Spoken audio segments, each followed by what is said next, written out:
Last lecture, any questions?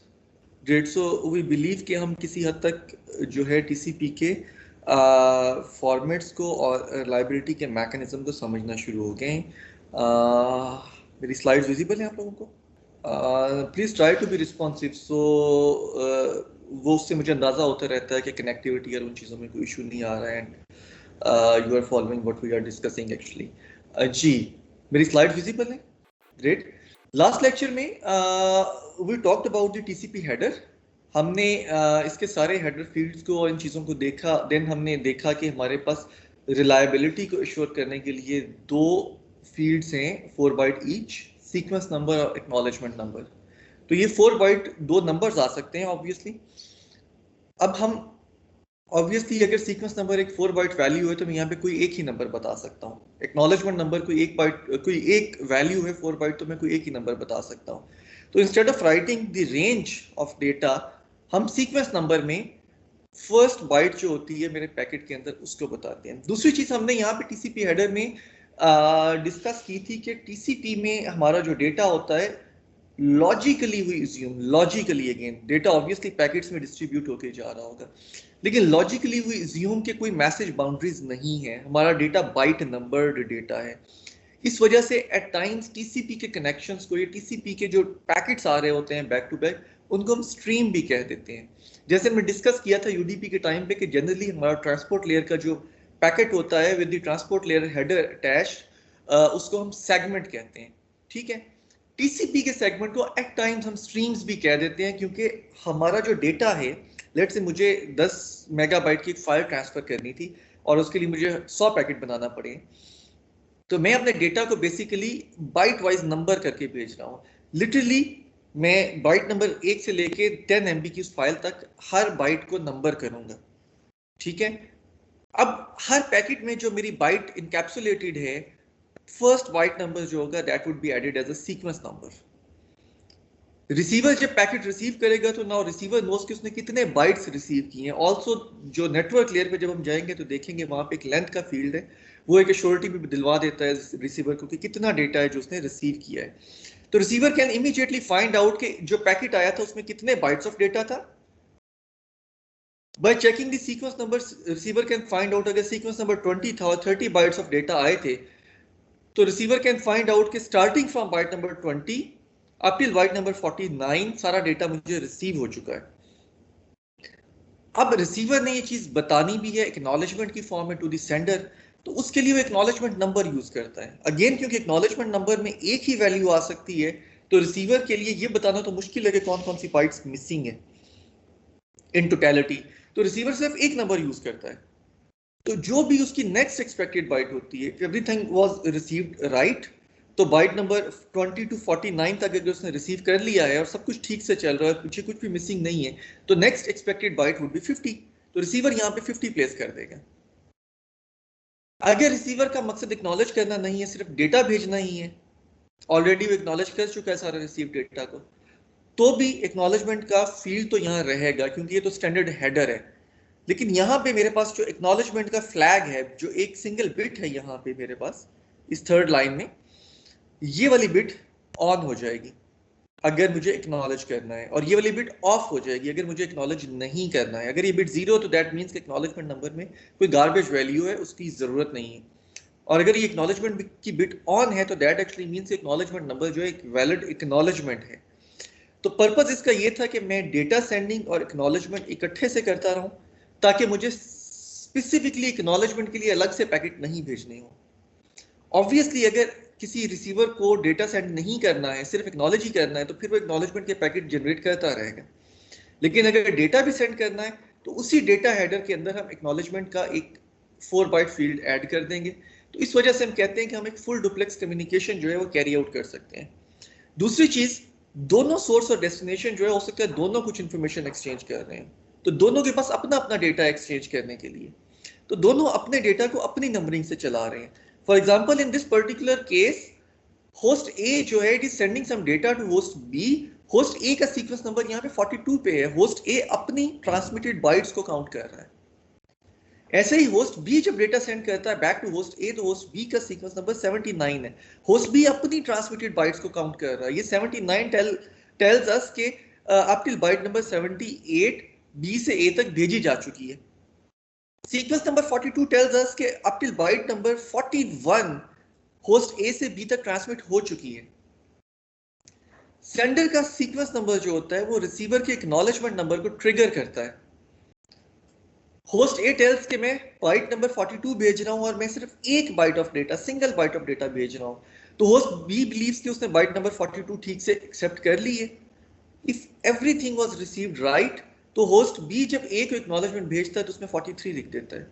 यानी कि sender का जो सीक्वेंस नंबर होता है वो रिसीवर के एक्नॉलेजमेंट नंबर को ड्राइव कर रहा होता है. सेंडर का सीक्वेंस नंबर जो था, इससे रिसीवर ने अपना एक्नॉलेजमेंट नंबर इन्फर किया है. ऐसे ही बी ने जब ए को डेटा भेजा तो बी का सीक्वेंस नंबर 79 था. Since this was single byte of data, तो ए ने कहा कि 79 received, now I am expecting byte number 80. अगर यहाँ पे एक बाइट ना होती, 10 बाइट्स ऑफ डेटा होती, तो सेंडर यहाँ पे 80 की बजाय 90 भेज रहा होता एक्नॉलेजमेंट नंबर में.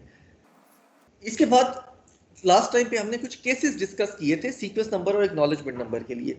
एक चीज हमने सीखी थी कि सेंडर जब भी पैकेट ट्रांसमिट करता है तो एक टाइमर को चला देता है.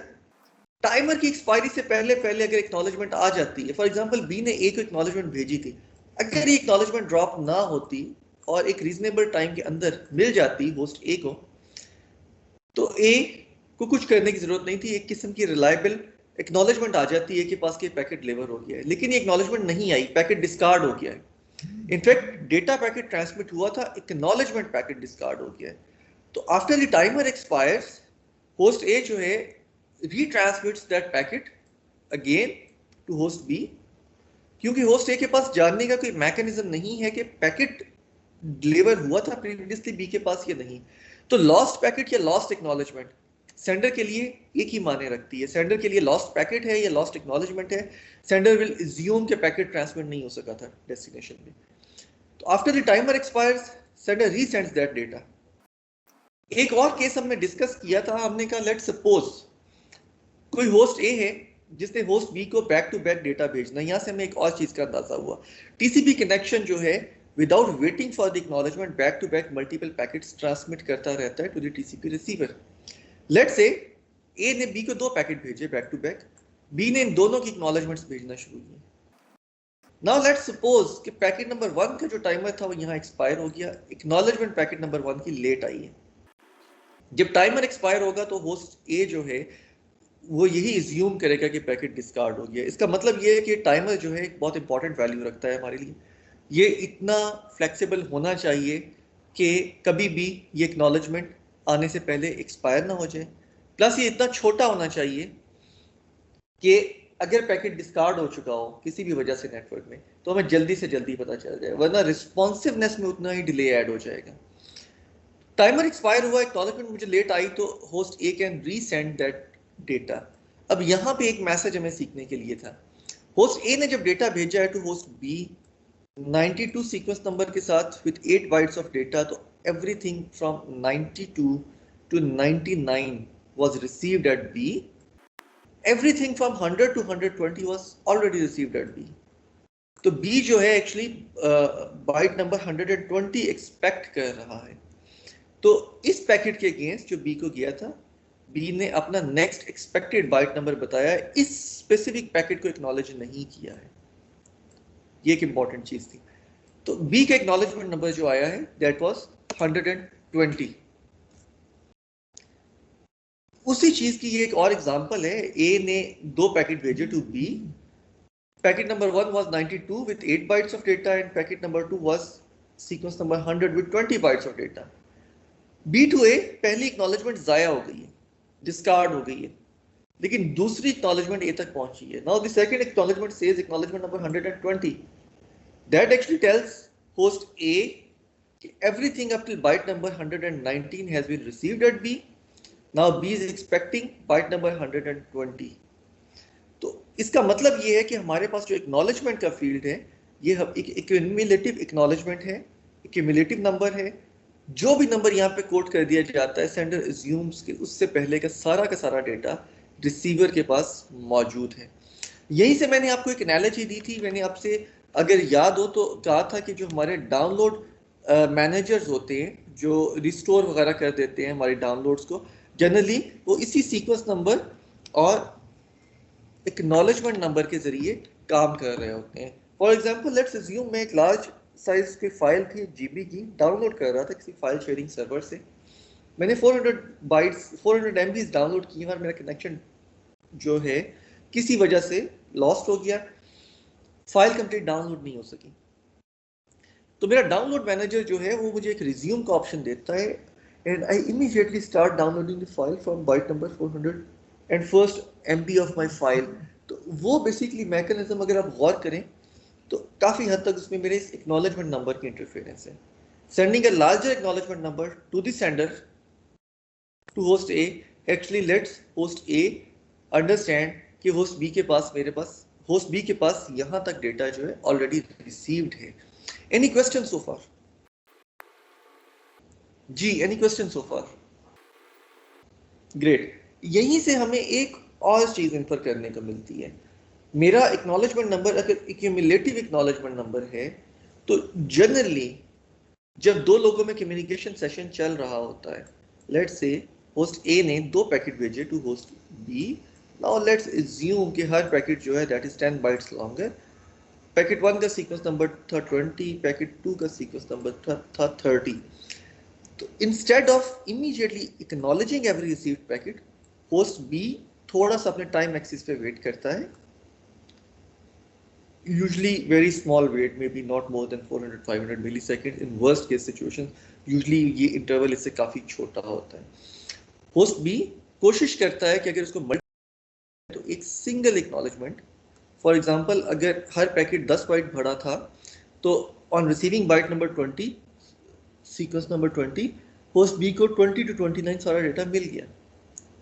On receiving sequence number 30 to 39 सारा डेटा भी होस्ट बी को मिल चुका है। तो होस्ट बी जो है it has already received all data from sequence number 20 to 29 and 30 to 39. Now can anyone of you tell me कि acknowledgement number क्या होना चाहिए यहाँ पे? 40. जी, acknowledgement number 40 होना चाहिए। Now I would request कि जो ये वाले कुछ इवेंट्स हैं इनको पढ़ने के बाद आप मुझे पॉइंट आउट करेंगे हम इनको कितना बेहतर से समझ पा रहे हैं। रिसीवर पे क्या होता है? रिसीवर से मुराद हम बी ले रहे हैं, ए से बी तक डेटा आ रहा था। रिसीवर पे क्या होता है और रिसीवर उसके अगेंस्ट क्या काम करता है, यहाँ पे हमें कुछ टर्मिनोलॉजीज भी मिल रही हैं। इन ऑर्डर सेगमेंट की एक टर्मिनोलॉजी मिल रही है। अगर आपको याद हो मैंने आपसे कहा था कि मैंने होस्ट ए से 10 पैकेट ट्रांसमिट किए हैं टू होस्ट बी, तो दिस इज वेरी लाइकली कि पैकेट नंबर 4 जो है it gets transmitted to host B before packet number 1। जो बाद में गया था वो पहले पहुंच गया, तो आउट ऑफ ऑर्डर डेटा जा सकता है। तो जब भी हम कोई रिसीविंग बता रहे होते हैं किसी क्लाइंट पे, हम usually saying in order means कि सब कुछ ठीक इन फाइन अपने रिस्पेक्टिव ऑर्डर में जा रहा है, ठीक है। तो अगर रिसीवर को इन ऑर्डर पैकेट मिलता है with the expected sequence number, in this particular situation expected sequence number was 20, packet मुझे ठीक से मिला, 29 तक सब कुछ आ गया। Next expected sequence number was 30, फिर मुझे पैकेट ठीक से मिला, सब कुछ इन ऑर्डर आ गया। रिसीवर को अगर इन ऑर्डर सेगमेंट मिलता है with the expected sequence number और एक्सपेक्टेड सीक्वेंस नंबर तक वो सारा डेटा ऑलरेडी एक्नॉलेज भी कर चुका है, तो ये रिस्पेक्टिव एक्शन है जिसको अभी हमने अपनी एग्जांपल में यहाँ पे डिस्कस भी किया है। आई वुड रिक्वेस्ट कि आप लोग इसको पढ़ें। टीसीपी रिसीवर का एक्शन क्या होना चाहिए? It delays acknowledgement. अब यहाँ पे ये नंबर टाइम जो है वेरिएबल है, usually it is a short interval, worst case maximum interval 500 millisecond तक जा सकता है, ठीक है। It delays acknowledgement and wait for the next segment. अगर इस टाइम इंटरवल के अंदर अंदर नया सेगमेंट नहीं आता है तो फिर ये इसको एक्नॉलेज कर देगा ताकि सेंडर पे टाइमर एक्सपायर ना हो जाए। अगर इस इंटरवल के अंदर नया पैकेट आ जाता है, ठीक है, इन ऑर्डर सेगमेंट आ जाता है और ऑलरेडी हमारे पास कोई एक सेगमेंट है जो एक्नॉलेजमेंट वेट कर रहा है, अगर इस इंटरवल से पहले पहले बी पे एक और सेगमेंट आ जाता है, जो यही केस है, एक और सेगमेंट आ गया है, तो रिसीवर जो है it immediately sends back N acknowledgement, यानी कि दो पैकेट्स को इकट्ठा करके वो एक्नॉलेजमेंट मैसेज भेज देगा टू द सेंडर। ये क्यूमुलेटिव एक्नॉलेजमेंट का हमने सिर्फ एक फायदा लेने की कोशिश की है, उससे बेनिफिट करने की कोशिश की है, ताकि हमें नेटवर्क में कम पैकेट भेजने हैं। ऑब्वियसली अगर ए और बी दोनों डेटा एक्सचेंज कर रहे होते, जैसे कि ये लेफ्ट साइड पे हमारी एग्जांपल में हो रहा है, ए और बी ऑलरेडी दोनों के दोनों डेटा एक्सचेंज कर रहे थे, अगर ए और बी दोनों डेटा एक्सचेंज कर रहे थे तो during that data exchange acknowledgement number खुद ब खुद एक्सचेंज हुए जा रहे हैं। तो इस केस में तो हमें ये इशू आएगा ही नहीं। अगर एक सेंडर था और दूसरा जो है वो सिर्फ पैसिव लिसनर था, रिसीवर था, कुछ सेंड नहीं कर रहा था, सिर्फ एक्नॉलेज ही कर रहा था, तो इन दैट केस रिसीवर जो है इट कैन एक्यूमुलेट एक्नॉलेजमेंट्स ताकि उसको कम पैकेट इंट्रोड्यूस करने पड़े इनटू द नेटवर्क। दूसरा केस हो सकता है आउट ऑफ ऑर्डर पैकेट का। अगर बी पे मुझे आउट ऑफ ऑर्डर पैकेट मिलता है,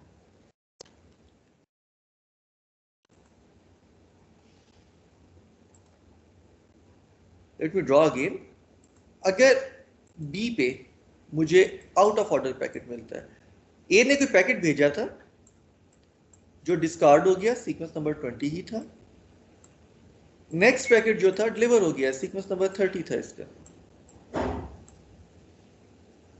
अभी बी जो है it immediately sends back N acknowledgement, अब बी वेट नहीं करेगा।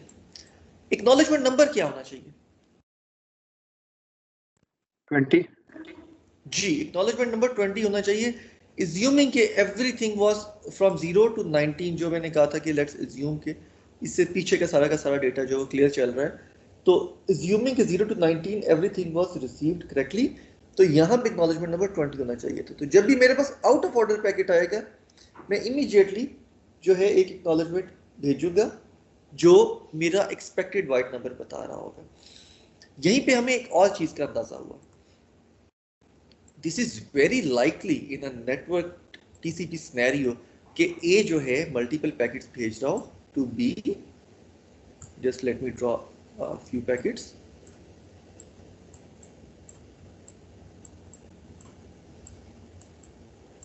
लेट्स से ये वाला और ये वाला पैकेट जो है डिस्कार्ड हो गए हैं, ठीक है। लेट्स से ये सीक्वेंस नंबर 10 था, everything from 0 to 9 was received already, ये 20 था, सारे 10 वाइट पैकेट्स हैं, ये 30 था, ये 40 था। लेट्स से 10 और 30 जो है डिस्कार्ड हो गए हैं, 20 के अगेंस्ट जो है ए ने एक्नॉलेजमेंट भेजनी थी क्योंकि आउट ऑफ ऑर्डर आया था, ठीक है। इसका एक्नॉलेजमेंट नंबर क्या होना चाहिए?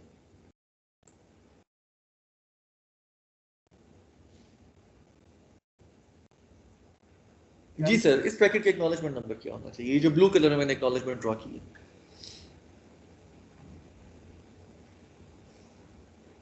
10 जी प्लीज। 10 सर। 10 होना चाहिए। लेट्स अज्यूम ये डिस्कार्ड हो गया है, ये एक और डिलीवर नहीं हुआ, एक्नॉलेजमेंट नंबर 10 जो था, 30 मिला ही नहीं है, ये 40 जो है ये बी ने दोबारा एक्नॉलेज किया है, लेट्स से डिलीवर हो गया है। पहले तो मुझे ये बताएं इसका एक्नॉलेजमेंट नंबर क्या है? 10 अगेन सर। इसका एक्नॉलेजमेंट नंबर भी 10 है, ग्रेट। जब ए को ये मिला है, लेट्स से यहां पे टाइमर एक्सपायर हो रहा था and A sends back 10 again,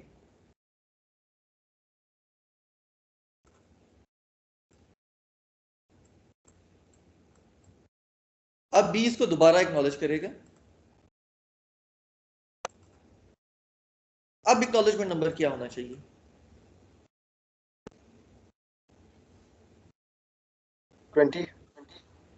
20 already delivered है, 20 to 29 तो यहाँ पे है, 30 नहीं मिला, 30 to 39 मिसिंग है, तो इट शुड बी 30, सही है। So I think we are getting it right, हम इसको अब समझ पा रहे हैं। एक और चीज, जब टाइमर एक्सपायर होता है, अगर मैं इस पर्टिकुलर केस में आता हूं, फॉर एग्जांपल यहां पे टाइमर एक्सपायर हुआ, ए ने दोबारा से पैकेट बी को भेज दिया, नेटवर्क में जो डिजायर्ड चीज है वो ये है कि जब भी कोई पैकेट लॉस आए, हम जितना जल्दी हो सके वो लॉस को आइडेंटिफाई कर लें और रिट्रांसमिट कर लें।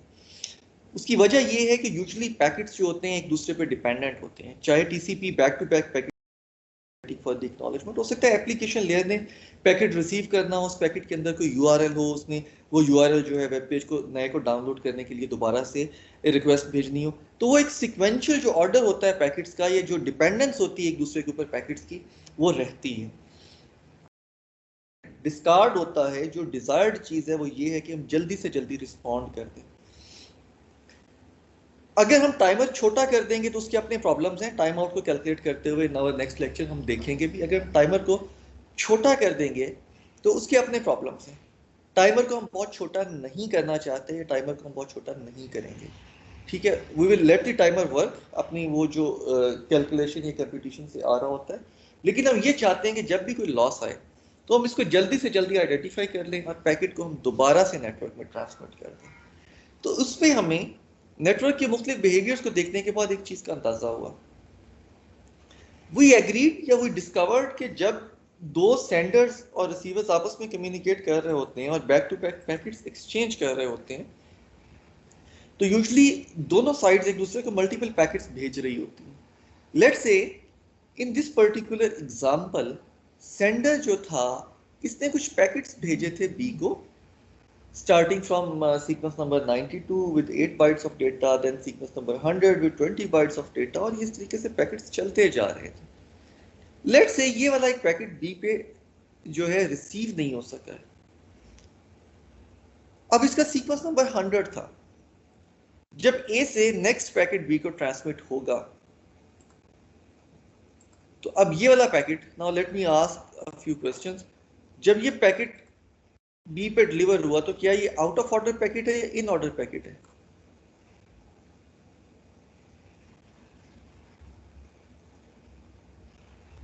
Out of order sir.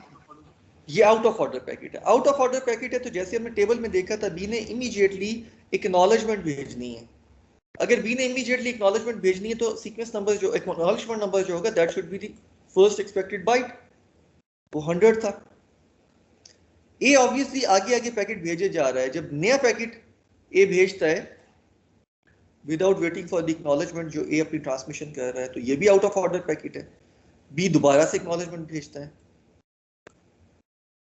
जब ए नेक्स्ट पैकेट भेजता है अगेन ये भी आउट ऑफ ऑर्डर पैकेट है, तो बी दोबारा से एक्नॉलेजमेंट भेजता है। अगर आप गौर करें तो ये एक्नॉलेजमेंट जो थी 100 की, ये फर्स्ट एक्नॉलेजमेंट थी, ये एक वैलिड एक्नॉलेजमेंट थी कि बी जो है कौन सा सीक्वेंस नंबर एक्सपेक्ट कर रहा है। ये एक्नॉलेजमेंट नंबर्स जो है ये डुप्लीकेट है। ए कोई भी पैकेट भेजे जा रहा है, लेट से ए ने यहाँ पे सीक्वेंस नंबर 110 भेजा, यहाँ पे सीक्वेंस नंबर 130 भेजा, ए कोई भी सीक्वेंस नंबर भेज रहा है, बी से एक्नॉलेजमेंट में वही एक डुप्लीकेट नंबर जो है ए को वापस मिल रहा है। दैट टेल्स द सेंडर के बाकी के मेरे पैकेट्स जो हैं they are being delivered at the destination fine, लेकिन मेरा कोई एक पैकेट था that could not be delivered at the destination.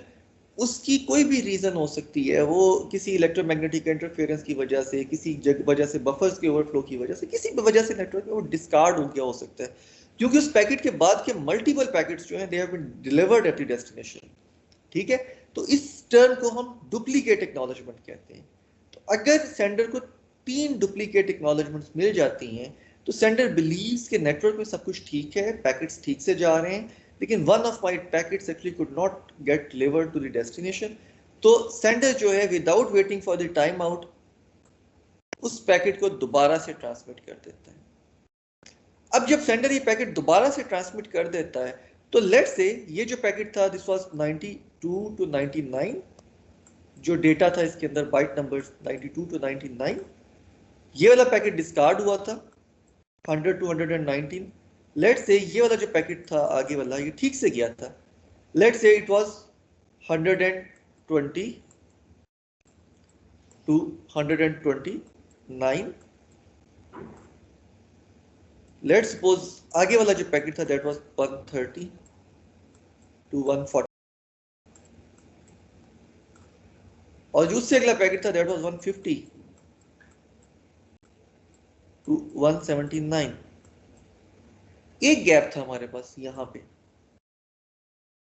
तो गैप की एक टर्म जो है ये भी फ्रीक्वेंटली यूज्ड होने वाली टर्म है टीसीपी के सीक्वेंस नंबर और एक्नॉलेजमेंट नंबर मैकेनिज्म के अंदर। एक गैप था हमारे पास यहां पे 100 to 120 जो था डेटा मिसिंग था, 100 to 119। जब ये 3 डुप्लीकेट एक्नॉलेजमेंट्स आती हैं इस जगह पे, तो sender sends back the packet here, तो रिसीवर को बाइट नंबर 100 to 119 मिल जाती हैं।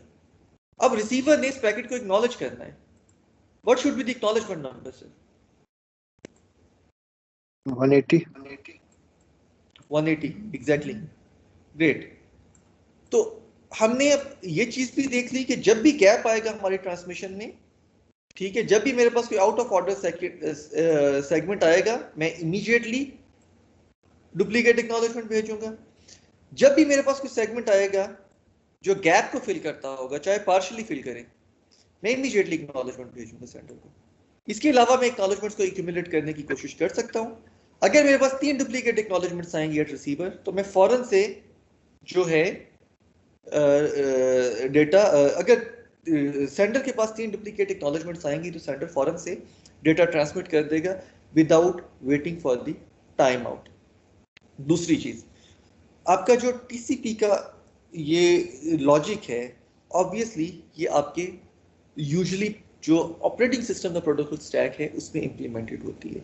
उसकी वजह ये है, जैसे हमने ऑपरेटिंग सिस्टम में डिस्कस किया था, कि कुछ हमारे कॉमन टास्क हैं, तो कॉमन टास्क को हम एक जगह इकट्ठा रख देते हैं, उसको एपीआई के जरिए एक्सेसिबल कर देते हैं। सेंडिंग और रिसीविंग कॉमन टास्क है, sending end receiving through TCP, उनको एक जगह पे रख दिया, सेंड और रिसीव की एपीआई एप्लीकेशन को दे दी।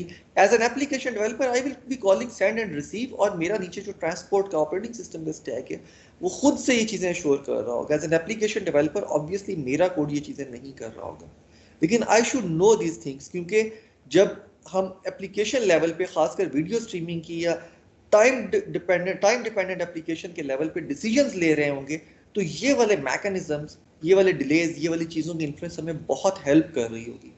यही चीज़ें मुझे हेल्प कर रही होंगी डिबग करने में।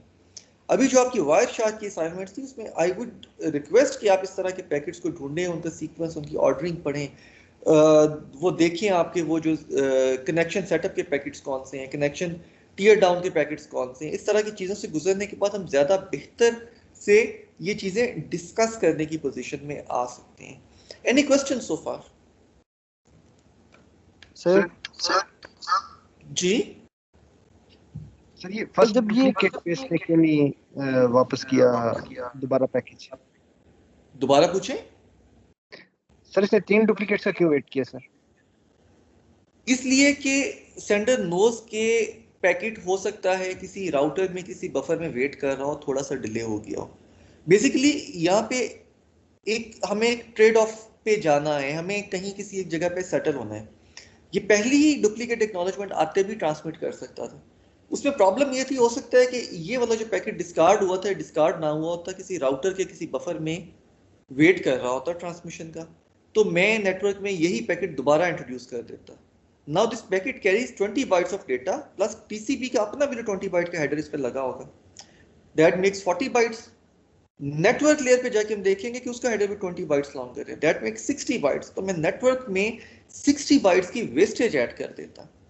तो मैं जो चाहता हूं, जिस चीज पे टीसीपी ऑपरेट करना चाहता है और जिस वजह से हमारा आईपी नेटवर्क्स बहुत सक्सेसफुली चलते भी हैं, वो ये है कि हम नेटवर्क के अंदर अननेसेसरी इंफॉर्मेशन भी फ्लो नहीं करना चाहते, ठीक है, हम नेटवर्क को चोक भी नहीं करना चाहते, लेकिन नेटवर्क में रहते हुए जितनी मैक्सिमम कैपेसिटी हमें मिल सकती है हम उसको यूज करना चाहते हैं, ठीक है।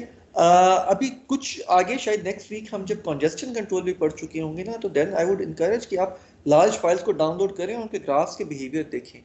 TCP actually is constantly trying to find out के नेटवर्क में से कितने बाइट्स पर सेकेंड जो हैं वो मैं एक्वायर कर लूँ, तो नेटवर्क जो है उसमें कॉन्जेस्शन भी नहीं आएगी और मेरा काम भी चलता रहेगा।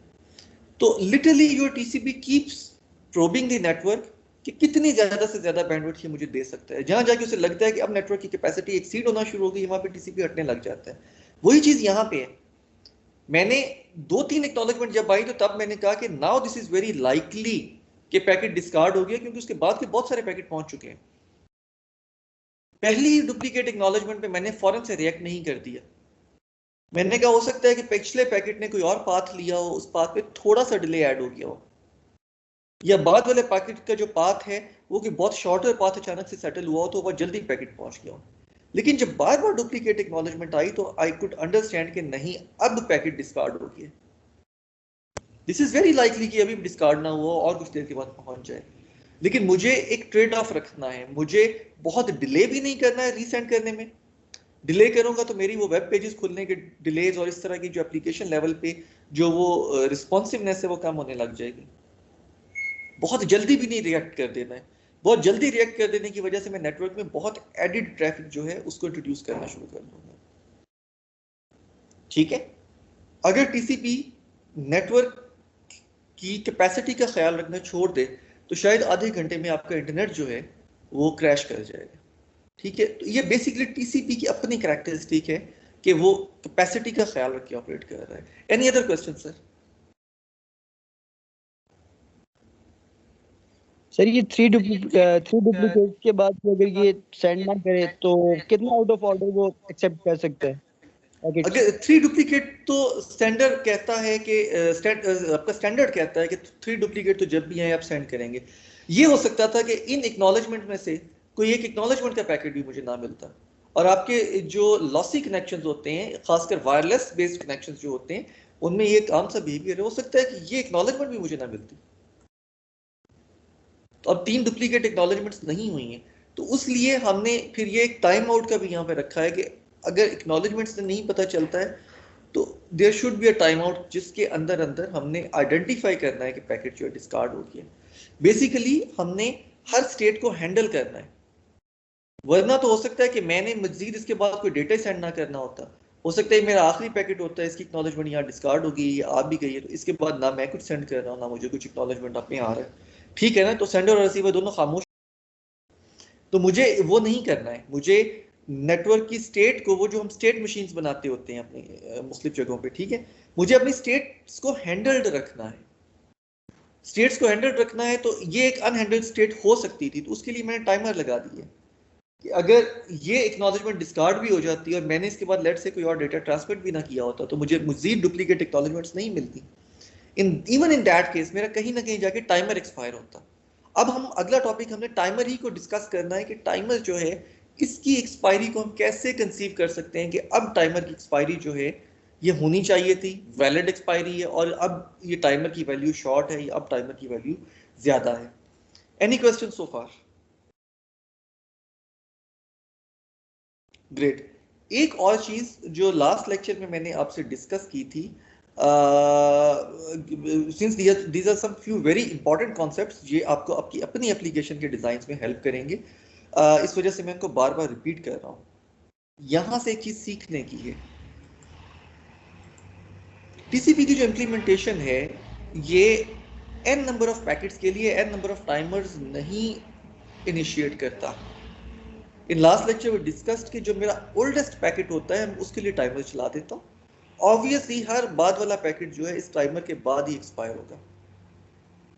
तो जब भी मुझे इस पैकेट की एक्नॉलेजमेंट आएगी, लेट्स से इसकी एक्नॉलेजमेंट मुझे बहुत तेजी से आ जाती, लेट्स सपोज ये एक्नॉलेजमेंट जो थी ये मुझे यहाँ आके मिल जाती, तो टाइम एक्सिस पे इस जगह पे जब मुझे एक्नॉलेजमेंट मिलती, मैं देखता कि अब मेरा आउटस्टैंडिंग पैकेट कौन सा है, वो मेरा ये वाला पैकेट होता। तो इस पॉइंट पे आके मैं इस पैकेट के लिए टाइमर चला देता। ऑब्वियसली जितना टाइम गुजर चुका है वो टाइम मैं टाइमर में से माइनस कर देता। तो मेरा जो ओल्डेस्ट आउटस्टैंडिंग पैकेट होता है मैं सिर्फ एक सिंगल टाइमर चलाता हूँ। अगर मुझे कोई एक्नॉलेजमेंट ना आती और मेरा टाइमर एक्सपायर हो जाता तो मैं देखता कि ओल्डेस्ट पैकेट कौन सा है। इन दिस केस में भी ये वाला पैकेट ओल्डेस्ट पैकेट है, तो मैं इसके लिए टाइमर चला देता। तो आप ओल्डेस्ट पैकेट के लिए टाइमर चला रहे हैं। आपको अपनी एप्लीकेशंस के लिए, खासकर अगर आप कभी डेवलप करने चाहते हैं मल्टीमीडिया स्ट्रीमिंग की या वॉइस कॉन्फ्रेंसिंग की या वीडियो स्ट्रीमिंग की एप्लीकेशन, जैसे आपका ये माइक्रोसॉफ्ट स्ट्रीम्स ही है, इस किस्म की अगर आप एप्लीकेशंस डेवलप करने के लिए जाएंगे तो यहाँ पे आपको एप्लीकेशन लेवल पे भी टाइम्स का और इंटरवल्स का ख्याल रखना होगा। यूट्यूब में there is some logic running at the application level जो इन इंटरवल्स और टाइम आउट्स का ख्याल रखते हुए आपकी वो जो पिक्चर क्वालिटी है उसके लेवल्स को एडजस्ट कर रही होती है। ठीक है, तो यू शुड नो कि टाइमर्स बहुत ज़्यादा चलाना जो है it hinders the application performance.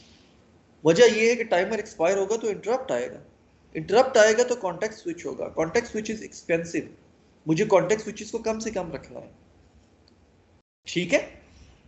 तो आप कम टाइमर्स के साथ बहुत सारे काम करवा सकते हैं। That was one point. जी, एनी क्वेश्चन सो फार? दूसरी चीज यहाँ पे, जी सर।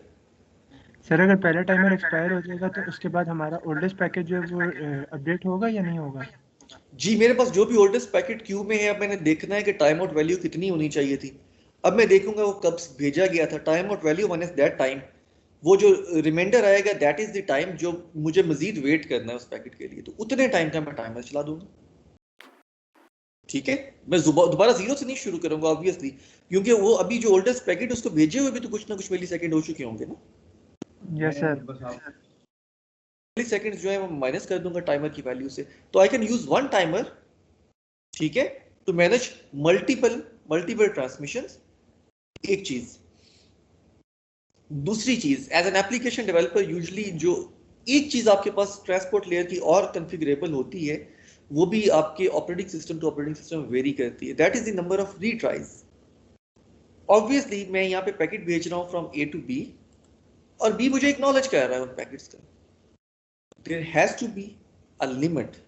हो सकता है कनेक्शन ही ना एग्जिस्ट करता हो तो मैं कितनी दफा सेंड करने की कोशिश कर सकता हूँ, there has to be a limit, तो उसको नंबर ऑफ रीट्राइज कहा जाता है, ठीक है।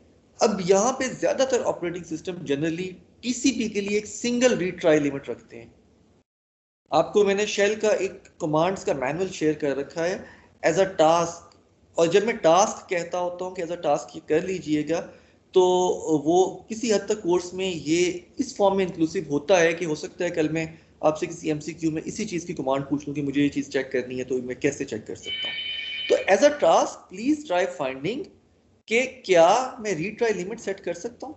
आप लिनक्स और विंडोज पे अपनी रीट्राई लिमिट सेट कर सकते हैं, ठीक है। That is generally usually for the entire operating system. मैं रीट्राई लिमिट को 6 कर सकता हूँ, मैं रीट्राई लिमिट को 1 कर सकता हूँ, ठीक है। तो रीट्राई का मतलब है कि ए बी को पैकेट भेज रहा है, टाइम आउट हुआ, दोबारा भेजा, फिर टाइम आउट हुआ, फिर दोबारा भेजा, कितनी दफा भेजूं, that is the number of retries, that is configurable. Usually operating system level पे होता है और आप शेल कमांड्स के साथ इसको कॉन्फ़िगर कर सकते हैं, ठीक है। उससे इंटरप्ट आएंगे? I am sorry sir. Sir retry से इंटरप्ट्स नहीं आएंगे सर? रीट्राइज का इंटरप्ट से ताल्लुक नहीं है। रीट्राइज ये है कि मैंने एक पैकेट एप्लीकेशन पे कहा था सेंड, ऑपरेटिंग सिस्टम सेंड करने की कोशिश कर रहा है, आप लॉसी लिंक पे बैठे हैं, वाईफाई है और सिग्नल स्ट्रेंथ बहुत वीक है, इंटरफेरेंस बहुत ज्यादा है, यूजर बहुत ज्यादा है, सेंड करने के लिए गया, ऑपरेटिंग सिस्टम सेंड ही नहीं हो पाया, सेंड नहीं हो पाया तो एक्नॉलेजमेंट नहीं आई। ऑपरेटिंग सिस्टम अब टीसीपी है, रिलायबिलिटी है, तो रीट्राई करेगा, रीट्राई पे दोबारा नहीं सेंड हो पाया, हो सकता है एक दफा और रीट्राई कर दे, तो रीट्राई लिमिट यूजुअली 2 होती है आपकी, जो डिफॉल्ट है। Try checking your operating system default retry limit, उसको आगे पीछे करें, उसको 2 से 3 या 4 पे कर दें, फिर वेब ब्राउजर्स को जाके देखें, फिर उसको 1 पे कर दें, फिर दोबारा वेब ब्राउजर पे वेब पेजेस खोल के देखें। इसमें ट्रेड ऑफ है, आपका टाइम कम होने लग जाएगा रीट्राई लिमिट्स को कम करने से, ठीक है, लेकिन उसमें और प्रॉब्लम्स आने लग जाएंगे। आप कम करेंगे तो आपके पेजेस कम से कम खुल रहे होंगे, ठीक है, ज्यादा करेंगे तो आपको लॉसी कनेक्शंस या पैकेट कनेक्शन लॉस पे आपको पता लगने में बहुत देर लग रही है क्योंकि कनेक्शन ही एग्जिस्ट नहीं कर रहा है। तो रीट्राई लिमिट्स यूजुअली डिफॉल्ट पे 2 होती हैं, लेकिन दैट इज कॉन्फ़िगरेबल, आप कर सकते हैं। और यूजुअली आपके ऑपरेटिंग सिस्टम में जो टीसीपी का स्टैक होता है, सारी की सारी चीजों में रीट्राई लिमिट वही सेट होना शुरू हो जाती है, ठीक है। Any other question so far? Great, now we move to our next topic, that is the time out value. अगर हम यहीं पे रहते हुए में टाइम आउट के कुछ कैरेक्टरिस्टिक्स को डिस्कस करना चाहें, ठीक है, कि टाइम आउट कितना होना चाहिए, शायद यहाँ पे हमारे पास कुछ इन्फर करने के लिए है। दोबारा जब भी आप रियल टाइम एप्लीकेशंस डेवलप करना चाहें, ऐसी जो नेटवर्क पे कम्युनिकेट करती हो, तो आपको खुद भी इस तरह के इन्फ्रेंसेस बनाने पड़ सकते हैं। Again I would quote multimedia and video conferencing as examples, कि हमारी 2 लोगों की वीडियो कॉल्स का मैंने सॉफ्टवेयर बनाना है, या ग्रुप की वीडियो कॉल्स का सॉफ्टवेयर बनाना है, तो उसमें बहुत सारी लिमिटेशंस होती हैं, एप्लीकेशन में बहुत सारी चीज़ों का ख्याल रखना होता है। मेरी आवाज आपको समझ आना बंद हो जाएगी अगर उसमें सिर्फ 20 मिली सेकेंड का, 20 तो खैर ज्यादा एग्रेसिव नंबर होगा, अगर सिर्फ 200 मिली सेकेंड का लैग आना शुरू हो जाए, ठीक है, या मेरी आवाज शायद आप लोगों को आती रहे, उसके अगेंस्ट पूछे गए सवाल होंगे वो मैं समझ नहीं पा रहा हूँ, तो मेरी किसी और बात के अगेंस्ट आपको कोई और सवाल आ रहा होगा, तो टाइमर्स। सर ये बात रिपीट कर सकते हैं? आपने अगर किसी दोस्त के साथ व्हाट्सएप पे या स्काइप पे कॉल की है तो आपने कभी कभार एक बिहेवियर देखा होगा, खासकर ऑन लॉसी नेटवर्क्स या लो परफॉर्मेंस नेटवर्क्स, कि आपको पिछली कही हुई बात का जवाब मिल रहा होता है, ठीक है, मैंने सलाम किया और मैंने बात शुरू कर दी और मुझे काफी देर के बाद वालेकुम अस्सलाम सुनने को मिल रहा है। आई एम श्योर अगर आप लॉसी नेटवर्क्स पे या इवन बेहतर नेटवर्क्स पे भी थोड़े से मेन सिटी से साइड के एरियाज पे जाके वॉइस कॉल्स करने की कोशिश कर रहे हो ना, तो ये बिहेवियर कॉमन होता है। कभी नोटिस किया इस तरह का बिहेवियर कि आपको पिछली कही गई बात का जवाब मिल रहा हो? Yes sir. या कुछ सेकंड पहले कही गई बात सुन रही हो? वो पैकेट थे जिनमें एक डिले आ गया था। अब जब इंटरेक्टिव वॉइस होती है तो ये डिले टॉलरेबल नहीं होता है। आपने अक्सर वो जैसे अल्फा ब्रावो चार्ली इस तरह के प्लेस में देखा होगा, कोई सोल्जर बैठा हुआ है, वो बात कहता है फिर ओवर कहता है एक बड़ा सारा ग्रीन सारा रेडियो लेके, ठीक है ना, फिर दूसरी साइड से एक सोल्जर बैठा हुआ वो अपनी बात कहता है, वो ओवर कहता है, तो वो उन डिलेस को ओवरकम करने का एक तरीका उन्होंने बना रखा है। अगर वो इंटरेक्टिवली बात करेंगे तो उनको एक दूसरे की बात समझ नहीं आएगी।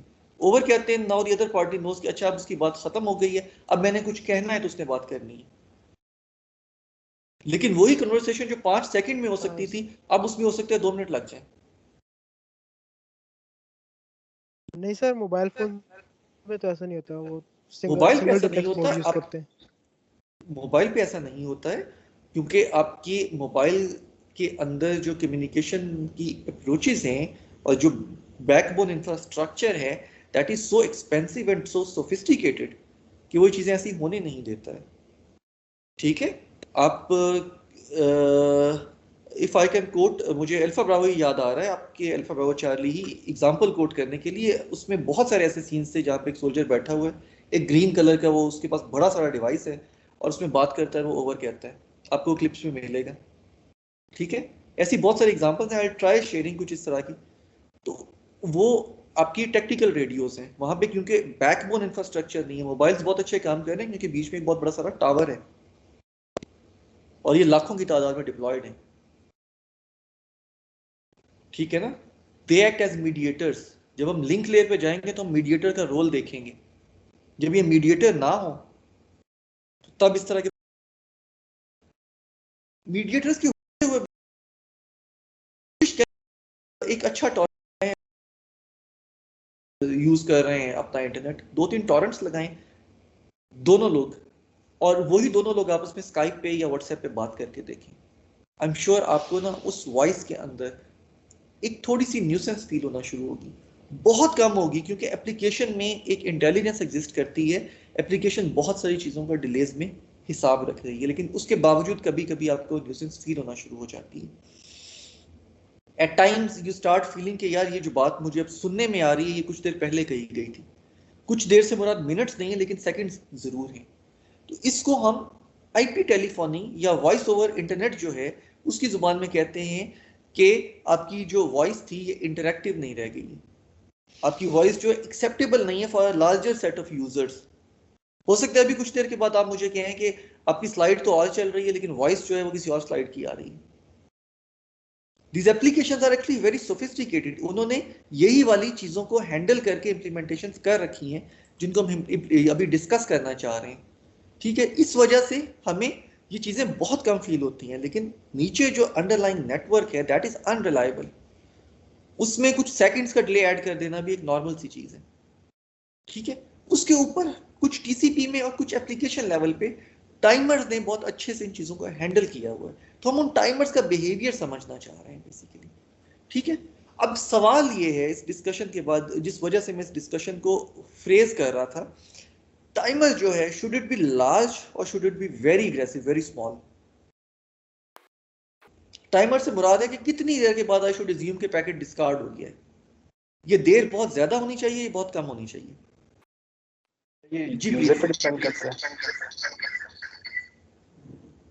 एक्चुअली यस, एप्लीकेशंस पे भी डिपेंड करता है, लेकिन generally every application will be more should be more happy कि कम हो, या एप्लीकेशन शुड बी हैप्पियर अगर ये ज्यादा हो। सर कम होने पे हैप्पी नहीं होगा? एप्लीकेशन लेवल पे जितना ये टाइम आउट छोटा होगा ना, applications will feel more like in control, क्योंकि जल्दी चीजें मिल रही होंगी। मिसाल है, मैंने google.com लिखा और गूगल से वो जो पेज के इमेजेस डाउनलोड होने थे या फेसबुक से जो इमेजेस डाउनलोड होने थे वो उनमें लॉस आ गया है, पैकेट डिस्कार्ड हो गए हैं। अगर ये टाइमर बड़ा होगा तो फेसबुक को देर से पता चलेगा और वो देर से मुझे रीसेंड करेगी पैकेट, तो मेरे वेब ब्राउजर में वो चीज खुलने में टाइम लगेगा। तो एप्लीकेशन के पर्सपेक्टिव से जितना छोटा इंटरवल यूजर होगा उतना बेहतर है। I am sorry sir. User को लेस टाइमर पे डिसएडवांटेज नहीं होता, मतलब टाइम आउट हो जाता है अगर लोड। मैं दोनों सी चीजों पे आता हूँ जी। टाइमर छोटा होगा तो एप्लीकेशन का फायदा है। देखिए दो ही चीजें हैं जो बिहेव प्ले कर रही है ना, एक नेटवर्क इटसेल्फ और दूसरी application. Application is important because it runs on top of the network, लेकिन नेटवर्क को हम स्पॉइल भी नहीं कर सकते, हमने उस नेटवर्क को अपनी बेहतरीन कैपेसिटी पे चलाना है।